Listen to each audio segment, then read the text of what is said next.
Evelyn was born in 1886. She is the third daughter to Edward and Elizabeth Chandler. She married Thomas in 1800 and took the surname Akiyama.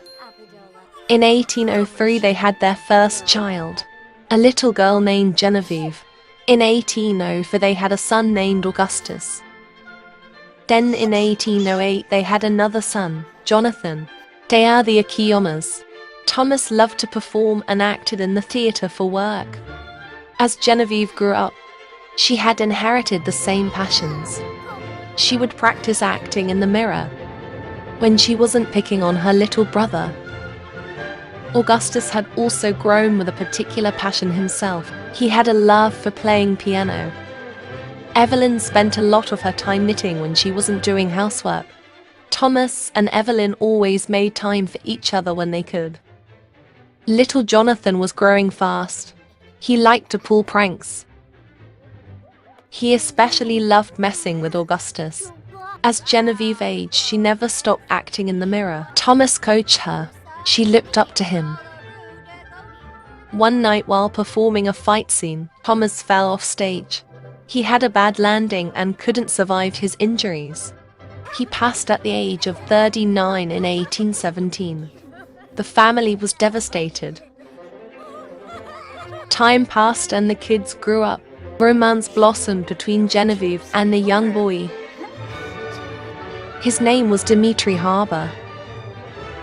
Things moved quick between them.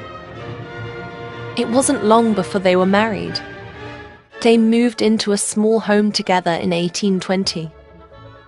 Although Genevieve didn't get many roles, she never stopped acting around the house. Augustus never stopped playing the piano. He met a girl named Lindsay who loved to listen. She inspired him to compose music for her. It wasn't long before feelings were caught. Augustus soon proposed, to which Lindsay said yes.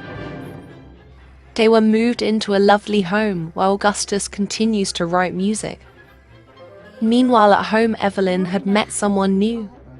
His name was Franklin Crawford and he had also lost a spouse. The two were married and Franklin moved in. Her children didn't approve of her replacing their father, especially Jonathan, who still lived at home when Evelyn remarried. The marriage had definitely damaged their relationship. Besides the tension with his mother, he was often in his own world. But that changed when he met a girl named Piper. They moved in together where they are soon to be wed. In 1823, Evelyn and Franklin were expecting.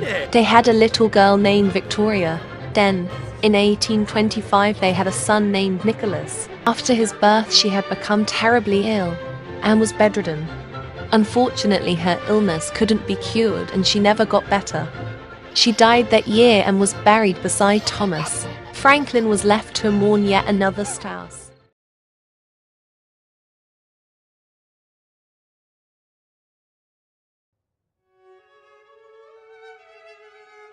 Genevieve Akiyama was born in 1803. She is Evelyn and Thomas Akiyama's first child.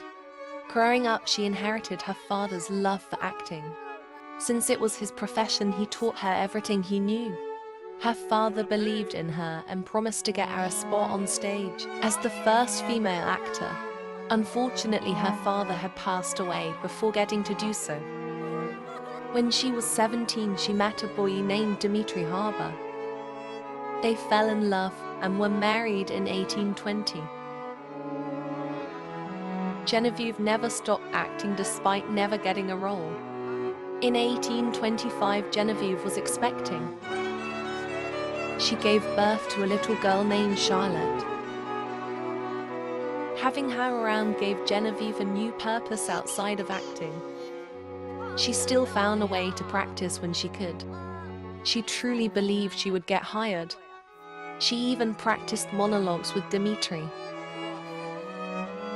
In 1827, she was pregnant once more. She had another girl named Coraline. Genevieve and her husband were very busy parenting. Dimitri adored his little girls, while Genevieve wasn't as close with them. She picked on Charlotte the most. Charlotte never understood why her mother was so cruel. She always did what she was supposed to, and she was kind to everyone. Her father wasn't so mean. She wished her mother was the same. Genevieve was just angry with the world and took it out on her. Dimitri had soon had enough of her outburst. He told her she needed to stop wasting time on a silly dream and be a loving mother to her children. But Genevieve refused to listen. In fact, she only grew angrier. It was that rage that brought her to do the unthinkable.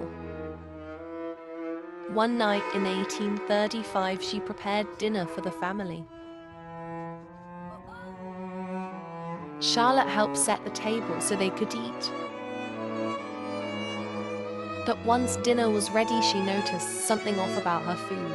She pretended she was ill, then excused herself from the table. Later, when Dimitri went into the room to tuck the girls in, he noticed she wasn't in her bed. He searched everywhere for her.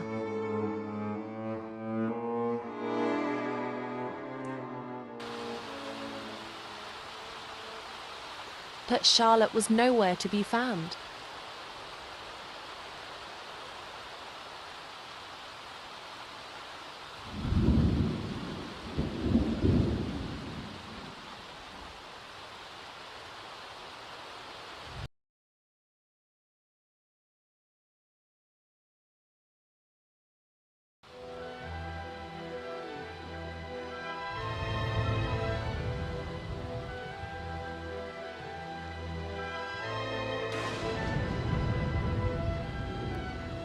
Coraline Harbour was born in 1827. She is Genevieve and Dimitri Harbour's second child. Ever since she was a girl, she had a gift. She could see what others couldn't. There were always strange things happening around the house. It made Genevieve incredibly nervous. She was afraid of Coraline's gift, so she would lock her in the attic room. Coraline would scream and cry until her father came home. Dimitri couldn't believe Genevieve had done such a thing. Genevieve refused to stop until the strange activity came to an end. So he made Coraline promise not to talk to any more spirits. While Coraline may not have spoke to them, they were still there. She ignored them until they no longer made their presence known. She spent more time with her big sister Charlotte. The two of them were best friends. Coraline was devastated when her sister went missing. She waited every night for her to come back. Dimitri reassured her that he would bring Charlotte back. He spent a lot of time searching for her. He had asked everyone in town if they had seen her, and took all the help he could get. He blamed Genevieve for the way she treated the children. It was her fault Charlotte was gone. Dimitri spent more and more time looking for his daughter. No matter how exhausted he was, he refused to give up. The days turned into years. Coraline was still at home with her mother. They didn't speak much, they were afraid of each other. The night her sister went missing, Coraline had a bad feeling about dinner. She told Charlotte before they sat down to eat. Then she left. Coraline blamed herself for her sister's disappearance for years. Now that she was older, she was more afraid of what her mother was capable of. Staying out of her way kept her from getting in trouble. With all the time to herself, she was reconnected with the ghosts around her. Genevieve noticed her strange behavior. Paranoid, Genevieve decided to handle it before it got worse. She slapped her and locked her into the attic. Coraline cried and cried. This time, her father wasn't around to save her. Locking her away made things worse around the house. There was never a moment of peace. So Genevieve let Coraline out.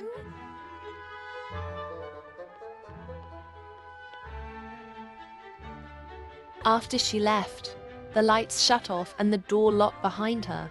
There, Genevieve was tortured by the spirits. It was then that Dimitri came home. He was ashamed that he still hadn't found Charlotte. He spent years feeling guilty for not being there for his daughter. He passed away of a broken heart in 1845. Genevieve was still locked in the attic. That same year, she also died from mysterious causes. Coraline was left alone, but not completely. One night, she awoke from her sleep to someone in her room. It was Charlotte. Coraline was so happy to see her again. Charlotte told Coraline what happened to her. After she ran away, she stayed in the woods to keep out of the rain. But the rain never stopped, and she couldn't remember the way she came. She was lost, alone, and afraid. Too scared to go home, she ate whatever looked edible to survive. After a few days, she fell incredibly ill. She never got to find help. The next day, Coraline went to the place her sister told her about and found her. After 12 years, the mystery was solved. Coraline had passed away at 10 years old in 1835. Everyone attended her funeral. The neighborhood was devastated. Coraline was sad that her sister suffered so much, but she was relieved she got to bury her. After that night, she never saw her sister again. She knew that Charlotte was at peace, and that put her at peace. In 1850, she met a man named Herbert. The two of them had fallen in love with each other. They did everything together.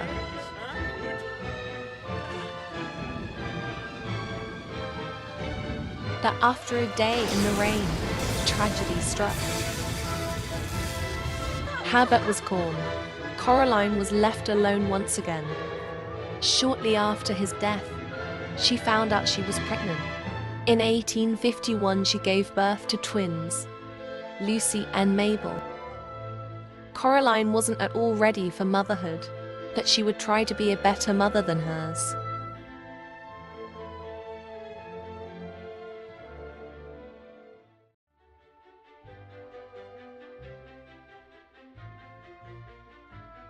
Lucy Harbour was born in 1851. She is Herbert and Coraline Harbour's first child. Taking care of the twins wasn't always easy for her mother Coraline. Every night she would go to their father's grave in hopes of seeing him. She would wait for any sign of his presence for years, but he would never show. So she tried contacting him in other ways. During the day, she would spend time with the girls. Lucy and Mabel loved their mother dearly. They both had the ability to see the dead just like their mother. They would sometimes receive visits from their Aunt Charlotte. After Coraline tucked the girls in, she would try to find Herbert's spirit. Despite years of no contact, she never gave up. She knew she would find him. One night she managed to make contact. The spirit was incredibly powerful. Coraline was sure that it was Herbert, but the girls felt otherwise. From that night on, Lucy and Mabel started to see the spirit of a young woman named Violet. She would weep during the night. She was very kind and nurturing towards the girls, but she only came to them at night and wasn't seen by anyone else. As the girls got older, Coraline started teaching them how to use their gift. It was then that they told her about Violet. Coraline had never heard of the woman they were describing. They informed her that Violet only came at night and revealed herself to those she wanted to see her. Coraline had a feeling that the woman had malevolent intentions. So she brought her girls to see a witch named Christiane to get them protected. After that, Lucy and Mabel were able to go back to their normal lives undisturbed. Coraline was relieved to keep her girls safe. She would do anything to protect them. But things started to change. Violet had become angry at the children's neglect and started destroying the house. She would especially terrorize Coraline. She demanded to see the children. When Coraline refused, Violet captured her soul. Coraline was put into a coma. Lucy and Mabel didn't know how to help her, but they were very worried for her. They had Christiane come over to try and fix her, but there wasn't much she could do. Coraline would be in that state for several years. The girls did their best to care for her and the house. They would make several attempts to find her soul, but they would come up with nothing. The hauntings were only getting worse. Since the girls couldn't contact Violet, it was hard to make her stop. Christiane was able to reverse the protection spell for them. That's when they were finally able to see her again. Lucy demanded Violet to bring their mother back. She told them they would never see their mother again. They didn't know what to do. Christiane knew of one way to help them, but they would need the same power she had. So she gifted it to them. Then they went after Violet together. They used a spell to vanquish her once and for all. They made sure she could never disturb anyone again. The nightmare was finally over, and Coraline had finally woken up. She had no idea how long she was out. Lucy and Mabel were grateful to see their mother was all right. Thanks to Christiane, they were family again. Lucy would further explore her craft to assure that they would never be disturbed again.